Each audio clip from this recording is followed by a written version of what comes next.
Hello बच्चों, आज हम लोग स्टार्ट कर रहे हैं magnetic effects of electric current. ये चैप्टर क्लास 10th का बहुत ही इंपॉर्टेंट चैप्टर है और इस चैप्टर के अंदर इंटरेस्टिंग बात यह है कि बोर्ड ने आपके सिलेबस को बहुत ज़्यादा रिड्यूस कर दिया।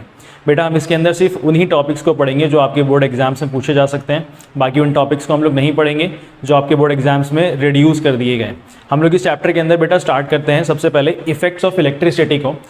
बेटा इफेक्ट्स ऑफ इलेक्ट्रिसिटी हमने ना छोटी क्लासेस के अंदर पढ़ा है, 8th क्लास के अंदर पढ़ा हुआ है कि जब भी इलेक्ट्रिक करंट किसी सर्किट के अंदर, किसी कंडक्टर के अंदर या किसी अलॉय के अंदर फ्लो कराया जाएगा तो वो अपने साथ साथ दो इफेक्ट्स को लेकर के आता है हमेशा। पहला इफेक्ट होता है heating effect of electric current, जो हमने इलेक्ट्रिसिटी चैप्टर के अंदर पढ़ लिया ऑलरेडी। और दूसरा इफेक्ट बेटा अब हम इस चैप्टर के अंदर पढ़ना स्टार्ट करेंगे। ये जो मैग्नेटिक इफेक्ट है ना, ये एक्सीडेंटली डिस्कवर की गई चीज़ है। ये मैग्नेटिक इफेक्ट जो है इलेक्ट्रिक करंट का, हांस ऑयस्टेड एक साइंटिस्ट थे जिन्होंने एक्सीडेंटली डिस्कवर किया था कि किसी भी कंडक्टर में या एलॉय में जब इलेक्ट्रिक करंट को फ्लो कराया गया था तो वो अपने आसपास में एक मैग्नेटिक इफेक्ट को क्रिएट करता है। अपने आसपास में एक मैग्नेटिक इफेक्ट को, मैग्नेटिक फील्ड को क्रिएट करता है, मैग्नेटिक इफेक्ट लेकर के आता है अपने आसपास में। तो हांस ऑयस्टेड ने जो चीज़ एक्सीडेंटली डिस्कवर की थी बेटा, हम उसको ना इलस्ट्रेशन देख रहे हैं उसका कि कैसे हम लोग यहाँ पे प्रूव कर सकते हैं। हमने यहाँ पे एक सर्किट बनाया है बेटा, इसके अंदर पोटेंशियल डिफरेंस को अप्लाई करने के लिए एक बैटरी ली हुई है हमने, यहाँ पे एक रेजिस्टेंस भी है और यहाँ पे मैंने एक कॉपर वायर लगा दी है, काफ़ी थिक कॉपर वायर है ये। जब इलेक्ट्रिक करंट को फ्लो कराया गया तो यहाँ पे एक कंपास निडल रखा हुआ था, एक कंपास रखा हुआ था, कंपास जो कि डायरेक्शन को इंडिकेट करता है, north south east and west को। तो जब इलेक्ट्रिक करंट फ्लो हुआ है सर्किट के अंदर बेटा, तो यहाँ पे ना ये कंपास निडल है, इसने अपना डिफ्लेक्शन स्टार्ट कर दिया, इसका निडल जो है बेटा मूव करना स्टार्ट हो गया था। तो ये मूव क्यों हुआ होगा बेटा, इसका सवाल भी है आपके टेक्स्ट बुक के अंदर। ये मूव इसलिए हुआ होगा कि यहाँ पे जो सर्किट के अंदर इलेक्ट्रिसिटी फ्लो कराई गई है ना, वो करंट जो है इलेक्ट्रिक करंट अपने साथ साथ कोई ना कोई मैग्नेटिक इफेक्ट लेकर के आया होगा। अब कंपास निडल क्यों मूव हो रहा है बेटा, उसके अंदर क्यों, उस निडल के अंदर क्यों डिफ्लेक्शन हो रही है, टेक्स्ट बुक के अंदर क्वेश्चन है। इसका आंसर ये हो सकता है कि कंपास निडल ना अपने आप में एक छोटा सा मैग्नेट होता है, इसके अंदर ये खुद मैग्नेट होता है। कंपास निडल अगर ये मैग्नेट है, और हमने छोटी क्लासेस के अंदर पढ़ा हुआ है कि मैग्नेट के पोल्स होते हैं, नॉर्थ पोल होता है, साउथ पोल होता है। मैग्नेट के अंदर प्रॉपर्टी होती है बेटा, अट्रैक्टिव फोर्स भी लगा सकता है किसी चीज़ के ऊपर, ये रिपल्सिव फोर्स भी लगा सकता है। मैग्नेट के अगर लाइक पोल्स सामने आ जाएं तो रिपल्सिव फोर्स लगाते हैं, एक दूसरे को धक्का मारते हैं। और मैग्नेट के अगर अनलाइक पोल्स सामने आ जाएं तो ये अपने आप को एक दूसरे को अट्रैक्ट कर लेते हैं, अट्रैक्टिव फोर्सेज लगाते हैं। तो कंपास के अंदर जो निडल है, कंपास के अंदर जो निडल है वो अपने आप में एक छोटा सा मैग्नेट है। और ये यहाँ पे जो कॉपर वायर है बेटा, इस वक्त इसके अंदर इलेक्ट्रिसिटी फ्लो होने की वजह से ये अपने आप में एक मैग्नेट की तरह बिहेव कर रहा है, यानी कि इसके पास भी नॉर्थ और साउथ पोल होगा और इसके पास भी अट्रैक्टिव और रिपल्सिव फोर्सेज होंगे। अब इन दोनों के अट्रैक्टिव और रिपल्सिव फोर्सेज आपस में इंटरेक्ट कर रहे हैं, जिसकी वजह से मैग्नेट का, कंपास का जो निडल है वो डिफ्लेक्ट कर रहा है। आगे हम लोग पढ़ेंगे कि मैग्नेटिक फील्ड और मैग्नेटिक फील्ड लाइंस क्या होती हैं, है ना। सबसे पहले हम लोग देखेंगे मैग्नेटिक फील्ड क्या होता है बेटा। हम लोग इसको इस तरीके से समझेंगे, एक फील्ड कहते हैं बेटा जगह को, फील्ड कहते हैं एरिया को, रीजन को, फील्ड कहते हैं किसी भी जगह को। अगर हमारे आसपास में, ये मेरे हाथों के आसपास में बहुत सारा सामान रखा हुआ हो और मैं उस सामान में से कुछ चीज़ों को अपने हाथ के लेंथ के हिसाब से चुन लूँ, तो ये क्या हो गया मेरा, ये ना मेरी कैपेसिटी हो गई, ये मेरी फील्ड हो गई बेटा, ये मेरा एरिया होगा जहाँ पर उन सामान को मैं उठा सकता हूँ। इतना मेरा एरिया है जहाँ पे मेरा इन्फ्लुएंस हो सकता है। इसके अलावा अगर मैं बहुत सारा सामान दूर रखा हुआ है तो अपने हाथ के लेंथ के हिसाब से मैं जितना उठा सकता हूँ, यहाँ पे मेरा इन्फ्लुएंस है, लेकिन उसके आगे मैं नहीं उठा सकता, तो वहाँ पे मेरा कोई भी इन्फ्लुएंस नहीं है। जितना इन्फ्लुएंस मेरे हाथ का है मेरे आसपास में, इसी को मैं क्या बोलता हूँ बेटा, मेरा फील्ड ऑफ इन्फ्लुएंस है, मेरा फील्ड ऑफ इन्फ्लुएंस है। इसको अगर समझ में आ गया बेटा तो आगे देखेंगे कि मैग्नेटिक फील्ड क्या होती है। सबसे पहले हम लोग देखेंगे, एक एक्सपेरिमेंट है कि मैंने एक मैग्नेट लिया हुआ है और इसको कार्डबोर्ड के ऊपर रख दिया बेटा। कार्डबोर्ड के ऊपर रखने के बाद इसके ऊपर मैंने आयरन फाइलिंग्स को स्प्रिंकल कर दिया है। आयरन फाइलिंग्स बेटा, आयरन का ये जो आयरन मेटल होता है इसका बहुत ही बारीक बुरादा होता है आयरन फाइलिंग्स, इसको मैंने इसके ऊपर स्प्रिंकल कर दिया। और स्प्रिंकल करने के बाद मैंने कार्डबोर्ड को ज़रा सा टैप किया, ऐसे करके टैप किया कि ज़रा सा शेक हो जाए, वो सारा आयरन फाइलिंग्स शेक हो जाए। तो उन सब आयरन फाइलिंग्स ने ना एक स्पेशल पैटर्न में अपने आप को अरेंज कर लिया और वो स्पेशल पैटर्न कुछ इस तरीके से दिखने लगा। ये स्पेशल पैटर्न कुछ इस तरीके से दिखने लगा। अगर ध्यान से देखें तो यहाँ पे ना ये जो मैग्नेट है ये अपने आसपास में एक ऐसी फील्ड बना रहा है, एक ऐसा एरिया बना रहा है, एक ऐसा रीजन बना रहा है जहाँ पे उन आयरन फाइलिंग्स के ऊपर इसका इन्फ्लुएंस है। इसके बाद यहाँ पे इस मैग्नेट का इस एरिया में या इस एरिया में इसका कोई इन्फ्लुएंस नहीं है। तो जितने एरिया में इसका इन्फ्लुएंस है, जहाँ पे ये अपना फोर्स लगा सकता है, उस एरिया को बेटा हम लोग कहते हैं मैग्नेटिक फील्ड। इसको हम लोग क्या कहते हैं? Magnetic field. ये जो आपको लाइंस, ये जो आपको डॉट्स दिख रहे हैं बेटा, ये आयरन फाइलिंग्स हैं, आयरन फाइलिंग्स हैं ये। अब ध्यान से देखेंगे बेटा, ये जो आयरन फाइलिंग्स हैं, अच्छा डेफिनेशन में भी ध्यान से देख लो। द रीजन और एरिया सराउंडिंग अ मैग्नेट, एक ऐसा एरिया जो मैग्नेट के सराउंडिंग में हो, in which force of the magnet can be detected, इस मैग्नेट का जो फोर्स है वो डिटेक्ट किया जा सके, उसको हम लोग क्या कहते हैं बेटा? मैग्नेटिक फील्ड कहते हैं। अच्छा ध्यान से देखेंगे, ये जो आयरन फाइलिंग्स है ना, इन्होंने अपने आप को एक स्पेशल पैटर्न में तो अरेंज किया है, लेकिन ये पैटर्न ना मुझको ऐसा दिखता है कि कुछ लाइंस हैं, ये स्पेशल तरीके की लाइंस हैं बेटा। इन्हीं लाइंस को हम लोग क्या कहते हैं? मैग्नेटिक फील्ड लाइंस कहते हैं, मैग्नेटिक फील्ड लाइंस कहते हैं, जिनमें आयरन फाइलिंग्स ने अपने आप को अरेंज किया हुआ है। यानी कि ये जो मैग्नेट है ना, ये अपने आसपास में एक ऐसा रीजन क्रिएट कर लेता है जहाँ पे इसके फोर्स का इन्फ्लुएंस है, लेकिन वो रीजन कैसा है बेटा? ऐसे लाइंस होते हैं, ये मैग्नेटिक फील्ड लाइंस कहलाते हैं। ठीक है, इन मैग्नेटिक फील्ड लाइंस की बेटा बहुत सारी प्रॉपर्टीज हैं जो कि हम लोगों को पढ़नी है। ये क्वेश्चन चैप्टर के अंदर, ये क्वेश्चन बोर्ड के एग्जाम्स के अंदर भी आ जाता है। मैग्नेटिक फील्ड लाइंस की कुछ प्रॉपर्टीज बेटा, कुछ प्रॉपर्टीज तो हम लोग यहाँ पढ़ेंगे अभी, लेकिन उसके बाद कुछ समझाने के बाद भी पढ़ेंगे। सबसे पहले ये जो लाइंस है ना बेटा, अगर हम लोग ध्यान से देखें तो ये सारी लाइंस जो है ना बेटा यूनिफॉर्म है। इन सब के अंदर ये सारी की सारी लाइंस ना बेटा पैरेलल हैं। यहाँ पे कहीं पे भी कोई लाइन ना कोई लाइन के अंदर कोई भी लाइन जो है ना पैरेलल के अलावा आपको नहीं मिलेगी। सारी लाइंस ना बेटा पैरेलल हैं, सारी की सारी लाइंस। ये सारी लाइंस ना यूनिफॉर्म होती हैं, यानी कि सबके बीच में ना डिस्टेंस आपको बराबर मिलेगा। इक्वी डिस्टेंट होती है बेटा सारी लाइंस, है ना। पहली तो आपको ये यूनिफॉर्म है, पहला ये पैरेलल है, दूसरा ये इक्वी डिस्टेंट है, तीसरा ध्यान से देखेंगे बेटा, ये जो लाइंस है ना मैग्नेटिक फील्ड लाइंस, ये हमको बताती हैं कि मैग्नेट का जो इन्फ्लुएंस है ना कि कौन से एरिया में कितना ज़्यादा है या कितना कम है। तो हम लोग ध्यान से देखेंगे, जो आयरन फाइलिंग्स हैं ये पोल्स के पास में, ये पोल्स के एरिया में ना बहुत ज़्यादा क्राउडेड है, पोल्स के एरिया में बहुत ज़्यादा क्राउडेड है। ये हमको ये बताता है कि पोल्स के एरिया में मैग्नेट का जो इन्फ्लुएंस है, मैग्नेटिक फील्ड का जो इन्फ्लुएंस है वो पोल्स के एरिया में बहुत ज़्यादा होता है, यानी कि यहाँ पे मैग्नेटिक फील्ड की जो स्ट्रेंथ है वो बहुत ज़्यादा स्ट्रांग होती है। और दूसरा देखेंगे मैग्नेट के बीच के एरिया में, मैग्नेट के मिडिल के एरिया में, यहाँ पे मैग्नेटिक फील्ड ना बहुत ज़्यादा दूर दूर होते हैं बेटा, यहाँ पे इनका डिस्टेंस बहुत ज़्यादा हो जाता है, ये अपने आप में फार अपार्ट हो जाते हैं। दूर होने की वजह से हमको ये दर्शाता है कि मैग्नेटिक फील्ड का जो स्ट्रेंथ है ना वो मैग्नेट के मिडल के एरिया में इनका मैग्नेटिक फील्ड का स्ट्रेंथ बहुत ज़्यादा वीक होता है। तो दूसरी बात हमको क्या पता चली कि पोल्स पे इनका जो इन्फ्लुएंस है, इनका मैग्नेटिक फील्ड का स्ट्रेंथ है वो बहुत ज़्यादा स्ट्रांग होगा, और मिडल में इनका स्ट्रेंथ बहुत ज़्यादा कम होगा, बहुत कम होगा। तीसरी बात हमको ये पता लगी बेटा यहाँ पे कि ये जो लाइन्स बनती है ना ये कंटिन्यूअस होती है। यहाँ पे तो आपको आयरन फाइलिंग्स ना बीच में आपको ब्रेकेज दिख रहा है इतना सारा, लेकिन ऐसा होता नहीं है।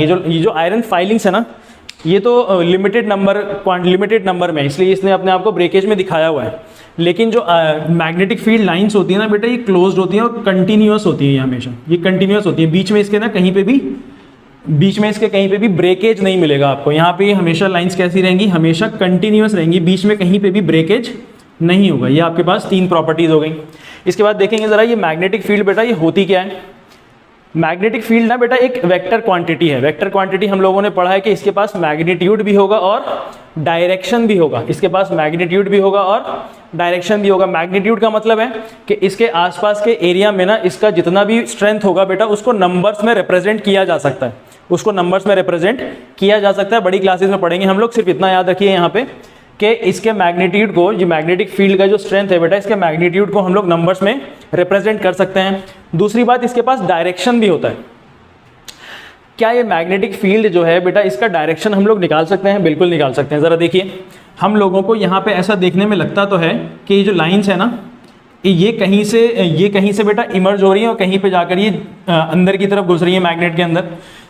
तो ये मैग्नेटिक फील्ड लाइंस जो बन रही है ना इनका डायरेक्शन कैसे पता लगाया जाएगा? यहाँ पे हम लोग देखेंगे बेटा, यहाँ पे एक और मैग्नेट लिया है मैंने, इसका नॉर्थ पोल और साउथ पोल फिक्स है। इसके नॉर्थ पोल के पास में ना मैंने एक यहाँ पे कंपास नीडल रखा हुआ है। इस कंपास नीडल का जो बेटा नीडल है ना, इस कंपास का जो नीडल है ये डिफ्लेक्शन दिखाता है मुझको, और ये यहाँ पर जाके ना रुक जाता है, इस डायरेक्शन में जाके रुक जाता है। हमने यहाँ पे इसको पॉइंट कर लिया कि भाई इस डायरेक्शन में यहाँ पे रुक जाएगा। इसी कंपास को मैंने यहाँ से हटा करके अब यहाँ पे रखा तो कंपास का निडल बेटा इस तरफ था, लेकिन यहाँ पर जब आया तो थोड़ा सा घूम गया। जब मैंने इस कंपास को यहाँ पे रखा तो इसका जो निडल है ना बेटा ये इस तरीके से घूम गया यहाँ पे, और जब ये कंपास को मैंने यहाँ पर ला करके रखा तो इसका निडल जो है ना बेटा ये इस तरफ यहाँ घूम गया, और जब यहाँ ला करके रखा तो इसका निडल यहाँ पे घूम गया। और इसी तरीके से अगर हम लोग बहुत सारी जगहों पे कंपास को बार बार रखेंगे ना तो हम लोगों को इसके निडल का डायरेक्शन बार बार अलग दिखेगा, इसके निडल का डायरेक्शन हम लोगों को बार बार मिलेगा। अगर यहाँ पे रखा तो बेटा ये कुछ इस तरीके से हो जाएगा, यहाँ पे रखा तो ये इस तरीके से हो जाएगा, इस तरीके से हो रहा है ना। अगर ध्यान से देखें तो ये जो लाइंस है ना बेटा, ये हम लोगों को, ये जो कंपास का निडल है ना, ये हम लोगों को कुछ बता रहा है। कंपास का जो एरो वाला जो रेड कलर का निडल होता है ना बेटा, जिसमें एरो लगा हुआ होता है, वो हमेशा नॉर्थ पोल को दिखाता है। वो किसको दिखाता है? हमेशा नॉर्थ पोल को दिखाएगा। अब ध्यान से देखिए, ये वाला हिस्सा अगर नॉर्थ पोल दिखा रहा है बेटा, तो ये वाली लाइन जो है ना, अगर आप इन लाइंस को ऐसे जोड़ते चले जाएंगे, इन लाइंस को ऐसे जोड़ते चले जाएंगे, इन लाइंस को आप ऐसे जोड़ते चले जाएंगे, तो यहाँ पे आपको ना एक कंटिन्यूअस लाइन भी मिल जाएगी, प्लस ये जो मैग्नेटिक फील्ड लाइन आपको मिल रही है ना, इसका डायरेक्शन भी आपको मिल रहा है। देखिए सबका डायरेक्शन ना एक ही तरफ अलाइंड है, सबका डायरेक्शन एक ही तरफ में अलाइंड है। इसका मतलब ये है कि अगर हम इसको जोड़ते चले जाएंगे तो सबका डायरेक्शन हमको एक तरफ मिल रहा है अगर, तो इसका मतलब ये है कि बेटा ये कंटिन्यूअस लाइन तो है, प्लस इसका डायरेक्शन कौन डिसाइड कर रहा है बेटा? कंपास का निडल डिसाइड कर रहा है, और वो भी किस तरफ वाला डायरेक्शन डिसाइड कर रहा है? नॉर्थ पॉइंट वाला, नॉर्थ वाला जो पॉइंट होगा कंपास का, वो डिसाइड कर रहा है कि मैग्नेटिक फील्ड लाइंस की डायरेक्शन किस तरफ होंगी। तो यहाँ पे एक पॉइंट लिखा हुआ है बेटा, the direction of magnetic field is the direction in which, magnetic field की डायरेक्शन वो होगी, किस डायरेक्शन में होगी बेटा? In which north pole of compass needle moves, जिधर कंपास का निडल जो है, कंपास का निडल का जो नॉर्थ पोल होगा ना, वो जिधर मूव करेगा वही मैग्नेटिक फील्ड लाइंस की डायरेक्शन होगी। तो अगर हम लोग इसको ध्यान से बनाएं तो ये मैग्नेटिक फील्ड लाइंस की डायरेक्शन मुझको कुछ इस तरीके से दिखने लगेगी। मैं कंपास को मिटा देता हूँ, फिर यहाँ पे हम लोग देखेंगे कि मैग्नेटिक फील्ड लाइंस की डायरेक्शन हम लोगों को ऐसे दिखने लगेंगे। नीचे भी हटा देते हैं।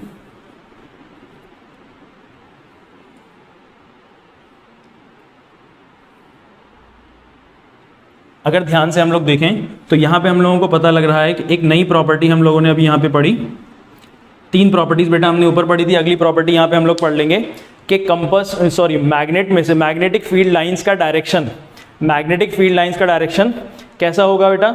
नॉर्थ पोल से निकलता होगा और कहाँ जाएगा? साउथ पोल के अंदर मर्ज हो जाएगा। नॉर्थ पोल से इमर्ज होगा और साउथ पोल में जा करके मर्ज हो जाएगा। ये हमारा नेक्स्ट प्रॉपर्टी हो गई। अगली प्रॉपर्टी बेटा ध्यान से हम लोग देखेंगे एक बात और कि ये लाइंस ना कंटिन्यूअस भी होती हैं, कर्व भी होती हैं, प्लस ये क्लोज्ड भी होती हैं बेटा। क्लोज्ड का मतलब ये है कि जो लाइंस अंदर की तरफ जा रही है ना, ये अंदर की तरफ भी लाइंस होती हैं और ये मैग्नेट के अंदर भी इसी डायरेक्शन में रहेंगी, मैग्नेट के अंदर भी इसी डायरेक्शन में रहेंगी। तो आप लोगों को बात ये ध्यान रखनी है कि मैग्नेट के बाहर जो मैग्नेटिक फील्ड लाइंस का डायरेक्शन होगा, मैग्नेट के बाहर जो मैग्नेटिक फील्ड लाइंस का डायरेक्शन होगा वो हमेशा नॉर्थ से साउथ होगा, वो हमेशा नॉर्थ से साउथ रहेगा। बाहर की तरफ क्या डायरेक्शन रहेगा बेटा? नॉर्थ से साउथ रहेगा, बाहर की तरफ नॉर्थ से साउथ रहेगा। लेकिन मैग्नेट के अंदर ये मैग्नेटिक फील्ड लाइंस की डायरेक्शन बेटा साउथ से नॉर्थ रहेगी। ये बात आप लोग याद रखेंगे, है ना। मैग्नेट के बाहर जो मैग्नेटिक फील्ड लाइंस की डायरेक्शन होगी वो नॉर्थ से साउथ होगा हमेशा, और दूसरा मैग्नेट के अंदर ये साउथ से नॉर्थ की तरफ डायरेक्टेड होंगे। ये बात आप लोग याद रखेंगे। अगली प्रॉपर्टी बेटा इसके अंदर एक खास बात और है कि जो लाइंस होती है ना, ये कभी भी एक दूसरे को इंटरसेक्ट नहीं करती। ये लाइंस हैं, ये कभी भी एक दूसरे को इंटरसेक्ट नहीं करेंगी। सपोज करते हैं बेटा कि अगर ये लाइंस ना कुछ इंटरसेक्ट कर रही हैं, ये कुछ लाइंस अगर इंटरसेक्ट कर रही हैं तो क्या होगा? यहाँ पे सपोज करो कि एक दूसरा मैग्नेट ला करके रखा है मैंने, जिसका यहाँ पे साउथ पोल या नॉर्थ पोल कुछ भी होगा। इसमें से लाइंस ऐसे निकलती होंगी और यहाँ पे जाएंगी, है ना, ऐसे निकलेंगी और यहाँ पे चली जाएंगी मैग्नेटिक फील्ड लाइंस।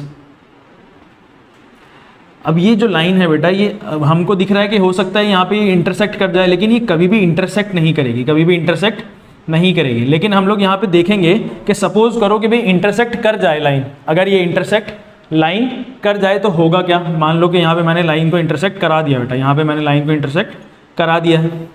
अब लाइन अगर इंटरसेक्ट कर रही है मैग्नेटिक फील्ड लाइंस की, अगर मैं यहाँ पे कोई भी कंपास रखूँ, अगर मैं यहाँ पे मैं कोई भी कंपास रखूँ, सपोज करो यहाँ पे मैंने एक ऐसा कंपास रखा, अभी हमने थोड़ी देर पहले पढ़ा कि भाई मैग्नेटिक फील्ड लाइंस का जो डायरेक्शन होगा वो नॉर्थ पोल डिसाइड करता है कंपास का।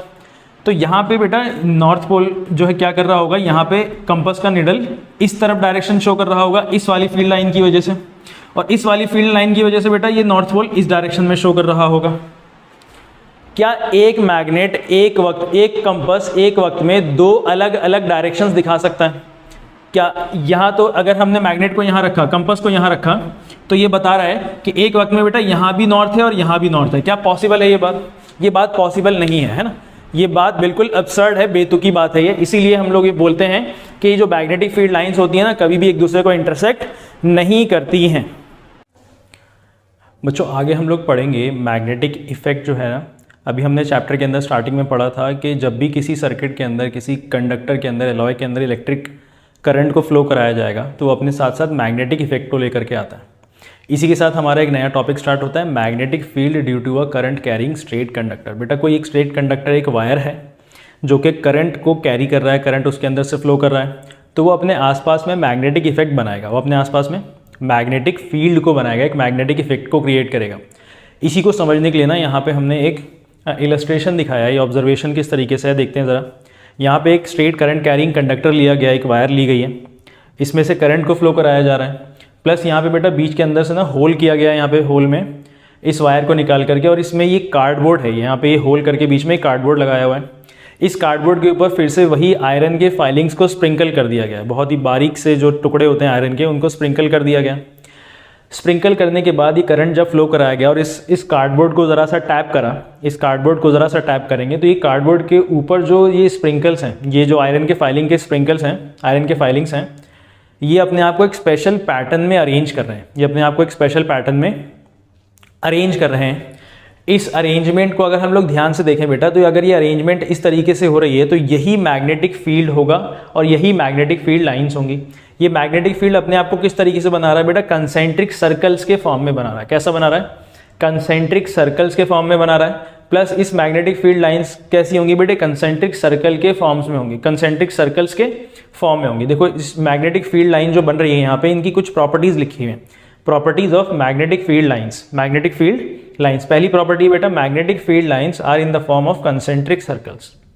ये जो मैग्नेटिक फील्ड लाइंस बन रही हैं ये किस फॉर्म में होंगी? कंसेंट्रिक सर्कल्स के फॉर्म में होंगी। कंसेंट्रिक सर्कल्स का मतलब है बेटा कि ऐसे सर्कल्स जिनका ना सेंटर सेम होता है और बाद में वो एक ही सेंटर से बहुत सारे सर्कल्स बन रहे होते हैं। सेकंड पॉइंट इसका देखते हैं, the circle becomes larger and larger as we move away from it. ये जो सर्कल है, अगर हम लोग सेंटर से दूर जाते रहेंगे तो सर्कल जो है ना और बड़ा होता जाएगा, ये बड़ा होता जाएगा। जैसे हम लोग देख रहे हैं कि पहले ये सर्कल छोटा था, थोड़ा दूर गए तो सर्कल बड़ा हो गया, और दूर गए तो ये सर्कल बड़ा हो गया है। अच्छा, यहाँ पे हम लोगों ने क्या कंक्लूजन निकाला बेटा? कुछ कंक्लूजन है यहाँ पे, हमने ऑब्जर्वेशन देखा, प्रॉपर्टीज देखी, कंक्लूजन देखिए। जब ये मैग्नेटिक फील्ड लाइन बने ना बेटा, अभी हमने थोड़ी देर पहले पढ़ा कि मैग्नेटिक फील्ड जो है ना ये एक वेक्टर क्वांटिटी होती है, इसकी मैग्नीट्यूड भी होगा इसका और इसका डायरेक्शन भी होगा। मैग्नीट्यूड तो हम लोग नंबर्स के फॉर्म में रिप्रेजेंट कर लेंगे, बड़ी क्लासेस के अंदर पढ़ेंगे। इसका डायरेक्शन क्या होगा? जरा ये जो कंसेंट्रिक सर्कल्स बन रहे हैं इनका डायरेक्शन क्या होगा, इसको हम लोग पढ़ते हैं। देखिए इसका डायरेक्शन के अलावा पहले हम लोग देखते हैं कि ये मैग्नीट्यूड जो होगा इसका स्ट्रेंथ क्या होगा बेटा, इसका स्ट्रेंथ कितना होगा। देखिए यहाँ पे ना हम लोगों ने पहले एक मैग्नेटिक कंपास को रख दिया है, यहाँ पे इस जगह पे एक मैग्नेटिक कंपास को रख दिया, इसके पास अपनी एक नीडल होगी। जब ये सेंटर के पास था बेटा, जब यहाँ पे हमने इसको मैग्नेटिक कंपास को रखा है और ये इसके अंदर हम लोगों ने करंट को फ्लो कराया, तो इसके अंदर ना एक डिफ्लेक्शन स्टार्ट हो गई, ये अपने जो नीडल है उसको मूव करना स्टार्ट कर दिया इसने। अच्छा, जब ये जो करंट की वैल्यू है ना इसको मैंने इंक्रीज कर दिया, करंट की वैल्यू को सपोज करिए पहले मेरे पास 10 एम्पेयर की वैल्यू थी, अब मैंने इसको 20 या 30 या 40 एम्पेयर कर दिया, तो मैं क्या ऑब्जर्व करता हूँ बेटा, ये जो कंपास का निडल है ना, ये जो निडल है इसके अंदर डिफ्लेक्शन और ज़्यादा बढ़ गई, ये ज़्यादा डिफ्लेक्ट कर रहा है। इससे हम लोगों ने क्या कंक्लूड करा कि जो मैग्नेटिक फील्ड है ना, जो मैग्नेटिक फील्ड लाइन्स है और यहाँ पे मैग्नेटिक फील्ड जो क्रिएट हो रही है, ये किस पे डिपेंड करेगी बेटा? जो करंट फ्लो कराया जा रहा है ना उसके मैग्नीट्यूड के ऊपर भी डिपेंड करेगा। अगर करंट ज़्यादा फ्लो कराएंगे आप कंडक्टर के अंदर, स्ट्रेट कंडक्टर के अंदर, तो मैग्नेटिक फील्ड भी ज़्यादा स्ट्रेंथ वाला बनेगा, और अगर आप करंट को कम कर देंगे तो मैग्नेटिक फील्ड भी कम हो जाएगी। बेटा एक और ऑब्जर्वेशन देखेंगे हम लोग। जब यहाँ पे मैं अब इस बार हम लोग करंट को वेरी नहीं करा रहे, सपोज करते हैं हमारे पास एक सिर्फ 10 एम्पेयर का करंट यहाँ पे फ्लो कर रहा है। यहाँ पे एक मैग्नेटिक मैंने कंपस रख दिया बेटा, यहाँ पे मैंने एक कंपस को रख दिया और इसके अंदर मैं निडल को ऑब्जर्व कर रहा हूँ। यहाँ पे निडल बेटा कुछ डिफ्लेक्ट कर रहा होगा, ऑब्जर्वेशन हो रही है यहाँ पे, है ना। यहाँ पे मैंने ऑब्जर्व कर लिया, निडल का डिफ्लेक्शन यहाँ पे समझ में आ गया मुझे। अब मैंने यहाँ से ये कंपस को हटाया और मैं थोड़ा दूर रख देता हूँ इस कंपस को यहाँ पे। अब जब मैं इस कंपस को बेटा दूर लेकर के चला गया तो इसके निडल का डिफ्लेक्शन तो हो रहा था लेकिन बहुत कम हो गया कंपैरिजन में। जब यहाँ रखा हुआ था तो डिफ्लेक्शन बहुत ज़्यादा हो रही थी, लेकिन जब यहाँ रखा तो उसकी डिफ्लेक्शन कम हो गई। तो हम यहाँ पे क्या कंक्लूड कर सकते हैं कि जो मैग्नेटिक फील्ड की स्ट्रेंथ है ना वो सेंटर में तो ज़्यादा होगी, लेकिन जैसे ही हम सेंटर से दूर चलते चले जाएंगे वहाँ पे मैग्नेटिक फील्ड की स्ट्रेंथ कम हो जाएगी। देखिए यहाँ पे हमने कुछ कंक्लूजन्स लिखे हैं। कंक्लूजन पहला, मैग्नेटिक फील्ड डिपेंड्स अपॉन, पहला depends directly on magnitude of current. Current के मैग्नीट्यूड के ऊपर डायरेक्टली डिपेंड करेगा, करंट के मैग्नीट्यूड के ऊपर डायरेक्टली डिपेंड करेगा। अगर आप करंट के मैग्नीट्यूड को बढ़ा देंगे, करंट बढ़ा देंगे 10 से 20, 30, 40 एम्पेयर कर देंगे तो मैग्नेटिक फील्ड की स्ट्रेंथ भी बढ़ जाएगी, और अगर आप करंट घटा देंगे तो मैग्नेटिक फील्ड की स्ट्रेंथ घट जाएगी। अगला बेटा, inversely upon distance from the centre. जितना आप डिस्टेंस को बढ़ाते चले जाएंगे, सेंटर से दूर चलते चले जाएंगे तो वो जो मैग्नेटिक फील्ड की स्ट्रेंथ है ना वो कम हो जाएगी।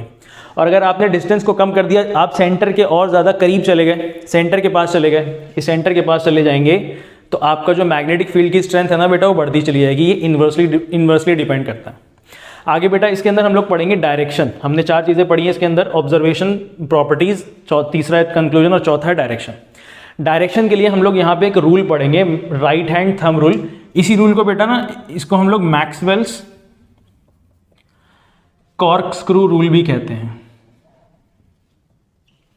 लेकिन राइट हैंड थंब रूल हम लोग देखते हैं। इसको कहते हैं मैक्सवेल्स कॉर्कस्क्रू रूल, लेकिन राइट हैंड थंब रूल क्या होता है इसके बारे में जरा हम लोग पढ़ते हैं। देखिए, सबसे पहले तो आप लोगों को याद रखना है कि हमेशा इस रूल के लिए ये रूल किसके ऊपर अप्लाई होगा, हमेशा स्ट्रेट कंडक्टर के ऊपर ही अप्लाई होगा। ये किसके ऊपर अप्लाई होगा, स्ट्रेट कंडक्टर के ऊपर ही अप्लाई होगा ये।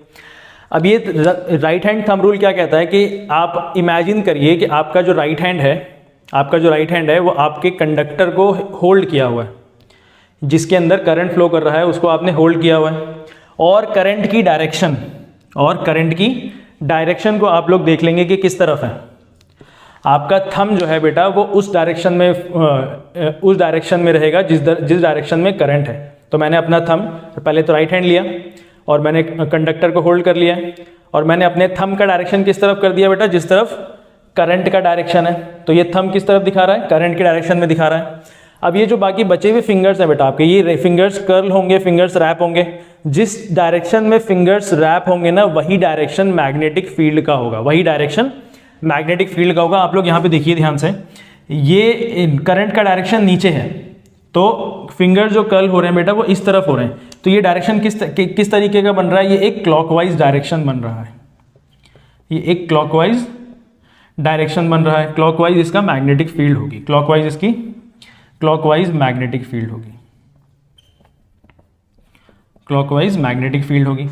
अगर हम लोग बेटा करंट के डायरेक्शन को चेंज कर दें तो क्या ये जो मैग्नेटिक फील्ड की डायरेक्शन है ये भी चेंज हो जाएगी, बिल्कुल चेंज हो जाएगी। इस बार यहाँ पे करंट का डायरेक्शन नीचे था, इस बार मैं ले लेता हूँ बेटा एक अलग से करंट का डायरेक्शन हम लोग ऊपर ले लेते हैं। अगर करंट का डायरेक्शन मैंने ऊपर ले लिया, जैसे कि आप लोग यहाँ देख सकते हैं, अगर करंट का डायरेक्शन ऊपर ले लिया गया है तो यहाँ पे अगर आप लोग राइट हैंड थंब रूल लगाएंगे तो आपको जो डायरेक्शन मिलेगी मैग्नेटिक फील्ड लाइन की कुछ इस तरीके से मिलेगी, वो होगी आपका एंटी क्लॉकवाइज होगी। तो इसमें डायरेक्शंस कैसे होंगे बेटा, इस तरीके से होंगे डायरेक्शंस, इस तरीके से आपको डायरेक्शंस दिखेंगे। ये कौन सा डायरेक्शन मिल जाएगा आपको, यहाँ पे एंटी क्लॉकवाइज डायरेक्शन मिल जाएगा। आपको जो है डिस्प्ले के ऊपर राइट हैंड थंब रूल का डेफिनेशन मिल रहा होगा, उसको आप लोग लिख लीजिए।